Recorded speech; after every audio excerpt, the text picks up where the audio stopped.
welcome to this special extra video that I had to make because of this PPTQ tournament report I did. So I didn't want to influence the report too much, or just didn't want to make it seem like I'm whining or something like that. I just want to clarify a couple of things, and it's about this ruling. So I'm not going to say any name or gender or anything about the head judge of the tournament. I would just refer to this person as the judge. So let's retell the situation. I have against banned tokens Virulent Plague in play, plus Warden of the first three. I have 2 Land Protectors in hand, 3 lands in play, 1 more land in hand, and Painful Truths. Perfect mana, everything. This game is probably gonna go in my favor, and my opponent knows that. I mean, we're just going through the motions, but yeah, I mean, it's obvious he has no way of winning that.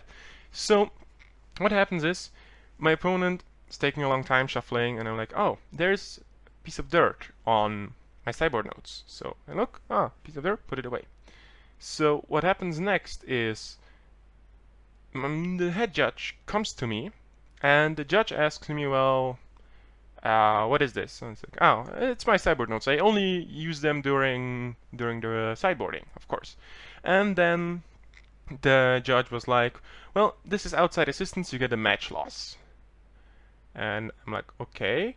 So the problem was, I did not want to argue with this judge, because this judge is actually quite famous in Switzerland. And as soon as I start describing this person, you will probably know this judge if you have ever played a tournament where this judge was the head judge. So you cannot talk to this person. Like, there is no investigation whatsoever. This judge did not ask me at all what happened, really. Just did not care in any way possible. And I once tried to talk to this judge about the different decisions. It was something with my sleeves, like I had random cards, sleeves were a little bit worn.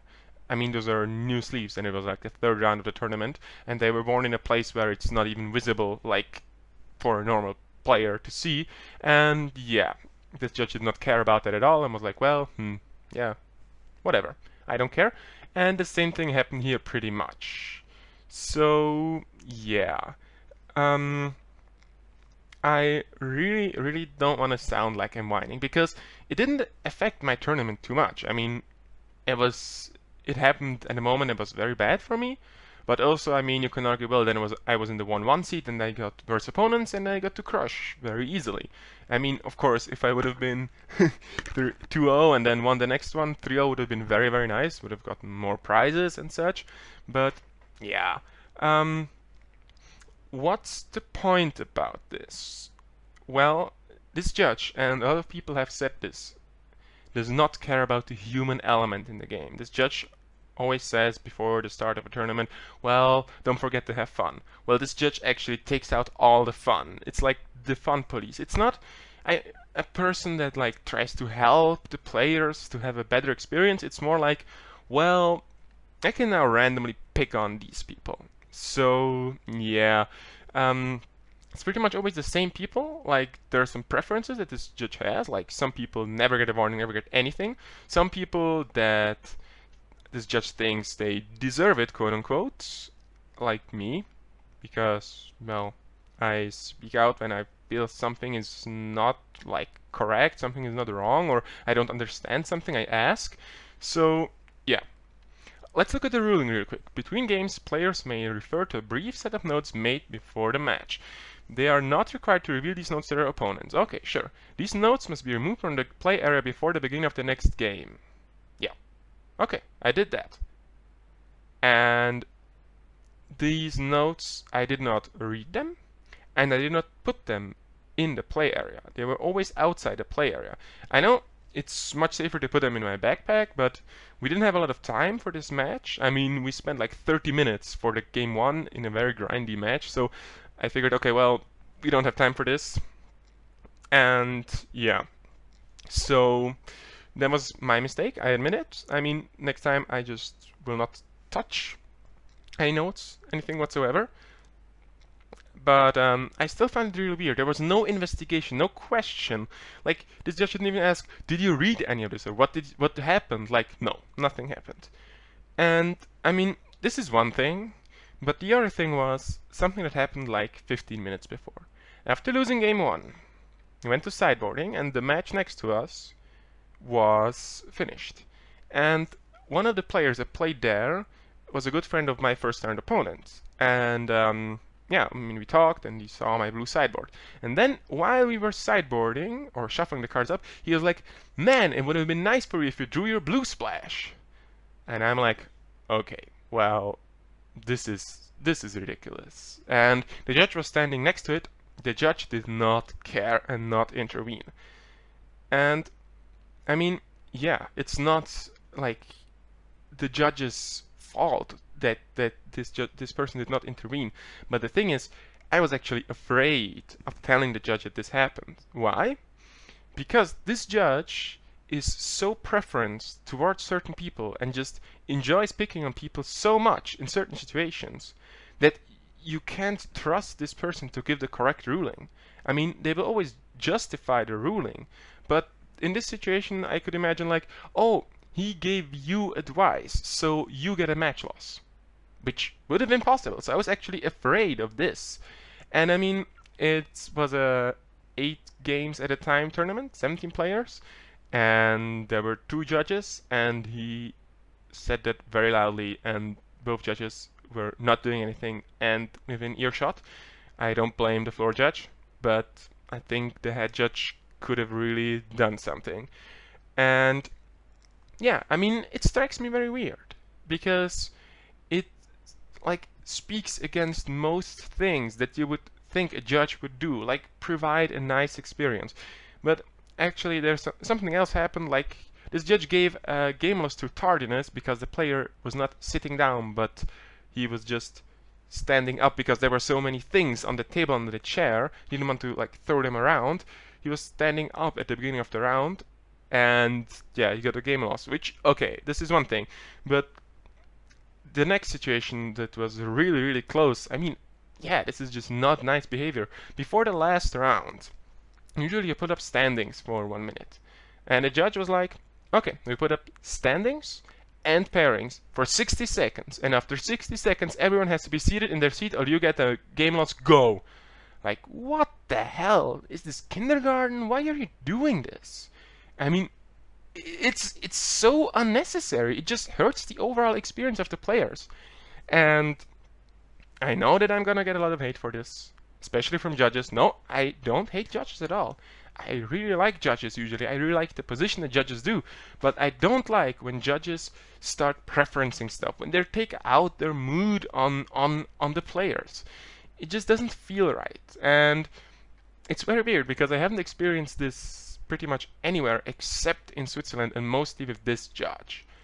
And I know that a lot of people have suffered under this as well. Like, you do literally nothing, and if the judge cared a little bit, they would know, but they don't care. They're just like, oh, you touched this paper. It's outside the systems. Like, what if the paper fell to the ground and I picked it up to put it in my backpack? I mean, it's pretty much the same situation. Would I have gotten a match loss as well? I don't know. Overall, yeah. You can hate on me, you can say that I'm just whining or complaining or whatever.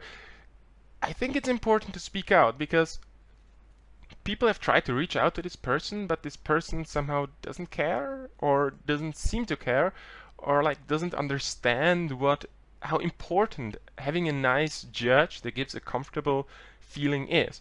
I mean, tournaments where this person is the head judge oftentimes end up like this person is the fun police. Like, you don't want to say anything if anything goes wrong. You don't call the judge because there can just be random calls against people you never expect. Like, sometimes this judge just says, "Oh, I don't care," and sometimes it's like, "Oh, you get this penalty." Like, for example, in a PPTQ I played last year, this judge made my opponent buy new sleeves and re-sleeve his entire deck, and gave no extra time to the clock, and it ended up in a draw. I mean, at this point, I mean, it's bad for my opponent, but just give my opponent a game loss. Come on, they're spending like 15 minutes and we didn't get any time back. This is like ridiculous. And then there's stuff like, oh, you touch this piece of paper, well, you get a match loss for outside assistance. And yeah, I just think like, yeah, this person does not seem to understand how much harm this person is doing, because, well, of course there are cheaters, there are unfair players, but also there are a lot of fair players, and I think it's mostly the fair players that just want to have fun and enjoy the game and have nice interesting matches. They get completely crushed by these judge calls. And yeah, I think it's very sad. I mean, to be honest, when I decided to go to the tournament and I knew this judge would be head judge, I already was like, okay, well, I'll prepare myself mentally that I will get probably game loss or match loss for doing nothing. And funnily enough, it happened in the second round. And yeah, I mean, okay, this is like the state we live in. And it's also, I mean, you can say that, yeah, we're just complaining and we're a bunch of whiners. But the thing is, if you go to tournaments expecting to get match losses just randomly, even though you're perfectly correct, like I buy new sleeves for every tournament right now. Everything. I clean out my papers. I just try to do everything as perfectly as possible because this judge just picks on everything. And yeah, I mean, when you're in a position that you have to say, okay, well, I might not go to this tournament because this judge is judging there, or yeah, I might have to compensate, or might have to like see that I can get through the tournament even when I have a match loss and stuff like that. Or like in the last round, the judge was talking to another player very loudly behind my back, like 30 centimeters. And pretty much in my ear. I could not concentrate at all, and I even said something, well, it's very hard to concentrate when it's so loud. The judge did not care. They kept talking, and yeah, I mean, I probably would have lost that match anyway. I mean, I drew very poorly in games 2 and 3, but it was very, very irritating to play in a proper pace while the head judge is just doing random conversations, like, yeah. Well, whatever. I mean, it is what it is. I hope people that have had problems with this judge before will be happy that someone really spoke out. Yeah, I mean, to all the judges who think that I hate you, no, I don't hate you at all. I even don't hate this judge. To be completely honest, it's not about hate. It's just something that I'm wondering if there could be something better. I mean, I don't want to like do anything like shame this person or whatever. That's why I don't say name or gender or age or how this person looks.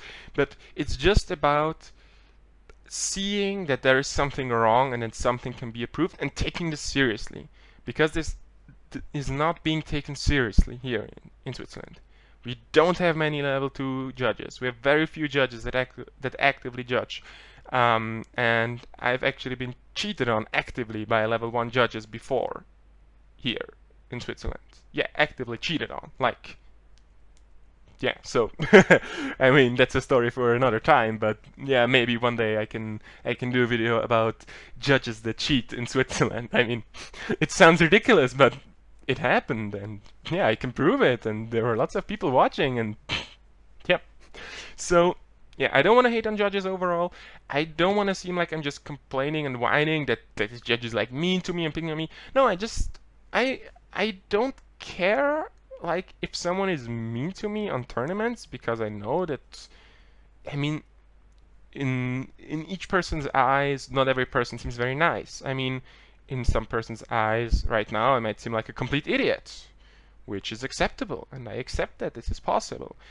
But having this personal influence, doing so drastic interferences with the way like tournaments play out, and like some people just get completely nice calls, and like the judge doesn't care at all about these things, and then there's like people like me that actually try hard to play correctly, play quickly, everything, and then just get punished for random stuff that just should not be punishable. I mean, there is no ruling that I cannot remove a piece of dirt from my cyber notes when I don't even look at them. I mean, the paper was folded, so I was not able to see anything. Yeah. So, yeah, tell me what you think. I suspect this video is gonna have a lots of thumbs down and yeah, probably a lot of hate because this is my first video series and I'm already jumping in with such a controversial topic. But yeah, I hope you still enjoy it. For all these people in Switzerland who have been mistreated by this judge, yeah, you're not alone, and you are heard, and people care. Maybe the wrong people care, because I think I actually care more about other people than I do because I've been playing Magic for such a long time. I mean, for me, some bad judge experience won't make me quit, but it might be possible that some people just quit playing competitive or overall because of this judge. So yeah, so I hope you still enjoyed this video. I hope you found it informative. You can ask me questions. I will try to answer them as well as I can. Maybe if there will be a lot of questions, a lot of hate, I can do a follow-up video. Or yeah, or you can just write something like, "Fuck you, asshole, you just hate judges and you're just a whiner," in the comment section. I mean, yeah, you can also do that if you think it achieves anything. Yeah. So yeah. That's it. Have a nice day and see you next time. Thank you for watching. Please like and subscribe. It really helps us out. You can find us on Twitter at MagicGathStrat, Facebook /MagicGatheringStrat, or on the web, magicgatheringstrat.com. There you can find articles and free prize-supported leagues. This is all brought to you by our Patreons and cardhoarder.com. If you enjoyed this content, please consider supporting us at patreon.com/magicgatheringstrat.